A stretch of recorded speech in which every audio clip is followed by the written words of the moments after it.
தமிழக வெற்றி கழகத்தோட தலைவரான விஜய் எதிர்வர நாடாளுமன்ற தேர்தலை முன்னிட்டு முக்கிய அரசியல் சந்திப்புகளை மேற்கொள்ள இருக்கிறதா செய்திகள் வெளியாகிருக்கு. அந்த வகையில காங்கிரஸ் கட்சியோட முக்கிய தலைவரான ராகுல் காந்தியை சந்திக்க நேரம் கேட்டிருக்கிறதா தகவல் வெளியாகுது. விரைவில் இந்த சந்திப்பு நடைபெறும் அப்படின்னு எதிர்பார்க்கப்படுது. விஜய் அரசியல் களத்துல தீவிரமா ஈடுபட்டு வராரு. தேர்தலுக்கு தயாராகிற நோக்குல பல்வேறு அரசியல் தலைவர்களையும் சந்திச்சு ஆலோசனை நடத்த திட்டமிட்டு இருக்காரு.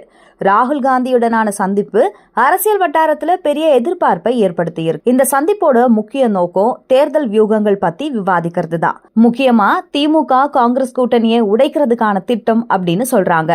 விஜய் தன்னோட அரசியல் கட்சியின் மூலமா பல்வேறு முக்கிய முடிவுகளை எடுத்துட்டு வராரு. கட்சி நிர்வாகிகளுடனான ஆலோசனைக்கு அப்புறமா தேர்தல் தொடர்பான முக்கிய அறிவிப்புகள் வெளியாகலாம் அப்படின்னு எதிர்பார்க்கப்படுது. மேலும் கூட்டணி அமைக்கிறது பத்தியும் விவாதிக்கப்படலாம் அப்படின்னு சொல்லப்படுது. இதனால அரசியல் கட்சிகளிடையே எதிர்பார்ப்பு அதிகரிச்சிருக்கு. ஆனா இந்த மீட்டிங்க்கு முதல்ல ராகுல் காந்தி ஒத்துக்கணும். இந்த மீட்டிங் நடந்தா அது திமுகவை கடுமையா அப்செட் ஆகும் அப்படிங்கறதுனால ராகுல் காந்தி இந்த மீட்டிங்க்கு ஒத்துக்குவாரா அப்படிங்கிற கேள்வி எழுந்திருக்கு.